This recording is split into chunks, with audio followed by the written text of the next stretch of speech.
Friends, ఇప్పుడే అందిన వార్త, తెలంగాణకు కొత్త డీజీపీ పేరు ఖరారు అంటూ లేటెస్ట్ అప్డేట్ అయితే రావడం జరిగిందండి.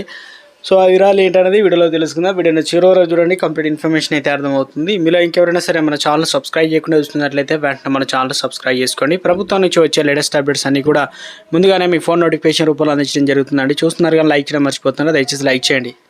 కొత్త డీజీపీగా శివధర్ రెడ్డిని నియమించే ఛాన్స్ అయితే ఉందని ప్రభుత్వ వర్గాల్లో ప్రచారం జరుగుతుందండి.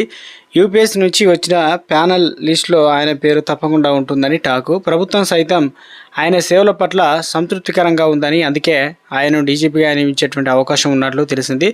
శివధర్ రెడ్డి ప్రస్తుతం ఇంటెలిజెన్స్ విభాగం బాధ్యతలు అయితే చూస్తున్నారు.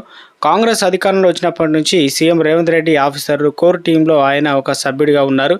శివధర్ రెడ్డికి సమర్థుడు, వివాదరహితుడైనటువంటి అనే ఆఫీసర్గా కూడా పేరైతే ఉంది. యూపీఎస్సీకి చేరినటువంటి డీజీ కేడర్ లిస్టు నిబంధనల ప్రకారం పూర్తి స్థాయిలో డీజీపీని నియమించాలంటే ప్రస్తుతం డీజీ ర్యాంకులో పనిచేస్తున్నటువంటి ఆఫీసర్ల లిస్టు మొత్తాన్ని కూడా యూపీఎస్సీకి పంపించాలి. వారి సర్వీస్ రికార్డులతో సహా వారిపైన ఉన్నటువంటి అభియోగాలు సైతం పేర్కొనాలి.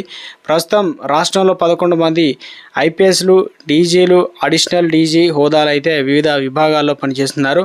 ఆ లిస్టును 2 రోజుల క్రితమే ప్రభుత్వం సర్వీసు కమిషన్కు పంపించినట్లు తెలిసింది. లిస్టులో ఉన్నటువంటి ఆఫీసర్ల పనితీరు, సమర్థతను పరిగణలోకి తీసుకొని 3 ఆఫీసర్లతో కూడినటువంటి ప్యానల్ లిస్టును ప్రభుత్వానికి సిఫారసు చేయనుందన్నమాట. అందులో నుంచి ఒకరిని ప్రభుత్వం డీజీపీగా అపాయింట్మెంట్ చేసుకోవచ్చు. అయితే డీజీపీగా అపాయింట్మెంట్ అయ్యే ఆఫీసర్ పదవీ కాలం కనీసం 6 నెలలు తప్పకుండా ఉండాలి. నియామకం నుంచి ఆయన 2 నెలల పాటు సర్వీసులో ఉండనున్నారు. యూపీఎస్సీ రికమెండేషన్ చేసేటువంటి ప్యానల్ ఆఫీసర్ల లిస్టులో శివధర్ రెడ్డి పేరు తప్పకుండా ఉంటుందని ప్రభుత్వ వర్గాల్లో అయితే చర్చ అయితే జరుగుతుంది.